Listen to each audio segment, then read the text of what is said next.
Alright, and so I'm continuing my highlighting of specific matches, and this is a match that we played, I think it was 1 or 2 days ago on Fisherman's Bay. It's a tier 8 match. It's interesting because it's not often that you get to be top tier in 8s anymore. So I'm going to go over on this town side, and basically what we're going to do is watch how many of our team goes each way.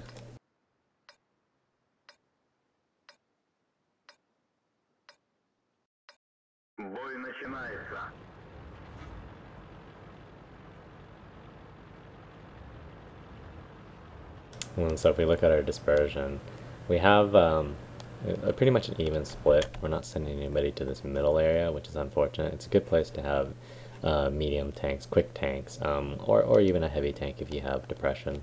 Like this T-34 probably would be able to make out well up there if as long as he avoided, being hit by Artie. But this is a reasonable puppy dispersion. These guys set up over here, which is fairly typical.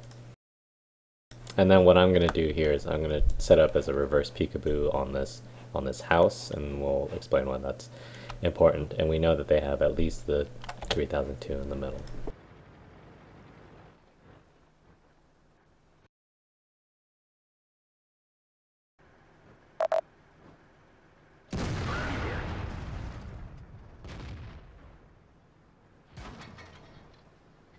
Okay, and the reason why we're set up like this is so that, like that IS-3 that we just shot at, it gives them a minimal amount of space to actually shoot at, because the corners of the front of the tank are angled out. So if you have the front facing that way, it's fairly easy to pen through that shoulder. But if you go in reverse angle like this, then it's much more difficult for him to hit. And then the area that he should be aiming for and that we are aiming for is just above the turret, the gun on that IS-3. There's this sort of what people have been calling a mohawk, and that's what you're shooting for, because that's what they weakened. So you can actually shoot right through it. That's what the previous shot was on, and that's what this shot is going to be on. And then right now I'm looking at this dispersion. So we actually have a good number of 8s here, right? We have a Roomba, Tiger 2, and a T-34 here. I don't really know what the rest of their dispersion is like, but I do know that they have some tanks in the middle, and that's probably going to cause issues for us down the road. So that's something that we have to keep an eye on, because one of the things about the middle is that if they do have a lot of tanks here and they push here, then this middle can really decimate this side by applying a flank, and we don't have anything that can stop that. So eventually I'm going to end up going up there, but right now I'm just hoping that we're trading okay, that these guys aren't poking out, like this Roomba's too far back to do anything back here, but that these guys aren't poking out too much and taking too much damage too early.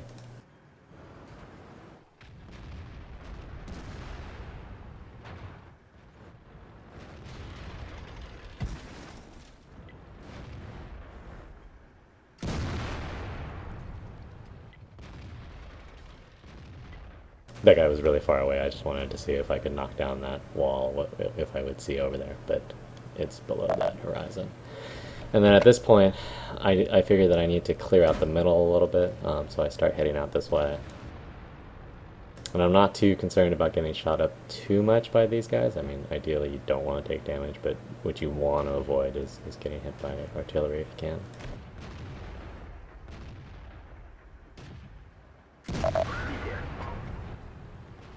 And so they have at least these 4 tanks up here, and these guys are starting to push on this side. So I have to try to clean this up as quickly as possible, and then go back to help these guys, because otherwise they're gonna be in trouble.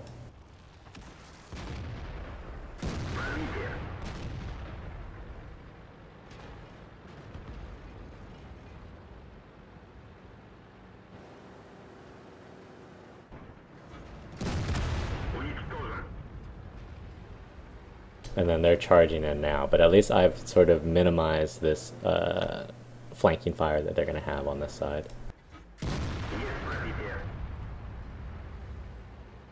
And these guys are getting pushed hard, so they're probably going to die, so I need to get down there and try to save them. So I know that they have at least 4 tanks in there, 3 8s and 1 7.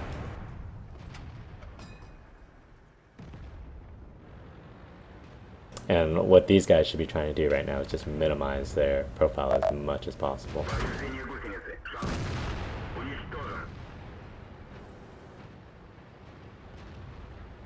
And then I'm gonna have to take some damage to try to save this Roomba.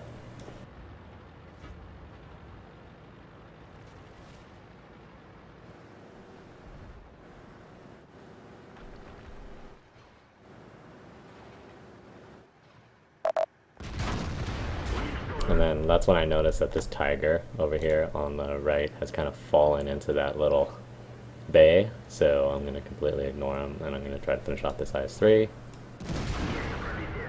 And he's going to oblige me by ramming, because he was going to reload before me.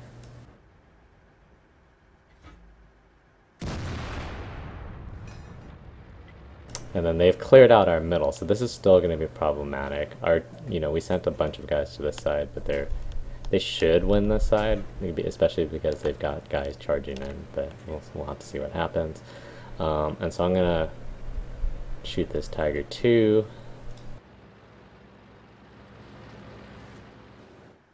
And then they still have artillery active, so I don't want to leave myself out there to be shot, so I end up shooting them through this little arch.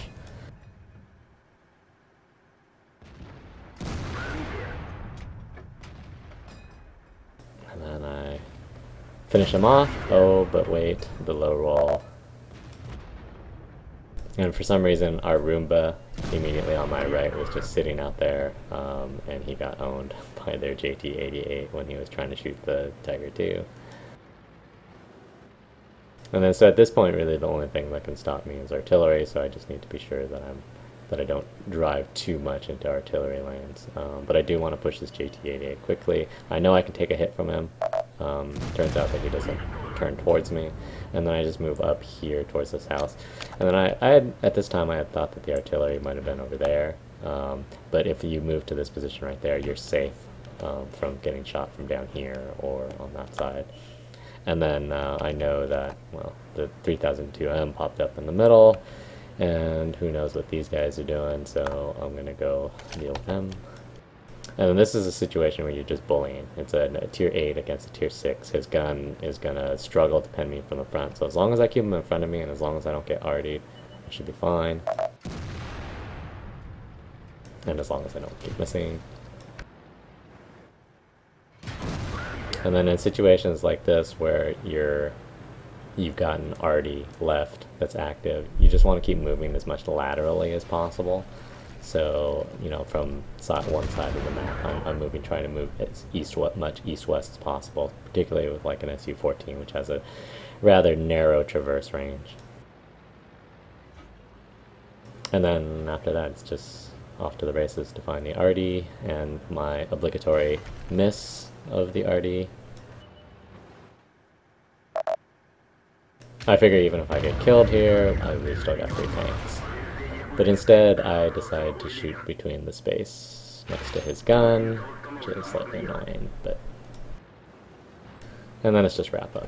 And then so, I guess the important thing is that, so even if you're on this town side, you have to be really aware of their team in the middle here, because that can end up really biting you in the rear on this side. If I had sat down there when those guys pushed, we would have been better equipped to deal with this push, but these guys that were in the middle would have just totally been able to get side shots on us all game, and it would have basically wrecked our defense on that side. And that's really the important of playing the middle on this map, and it's something that people don't really do enough.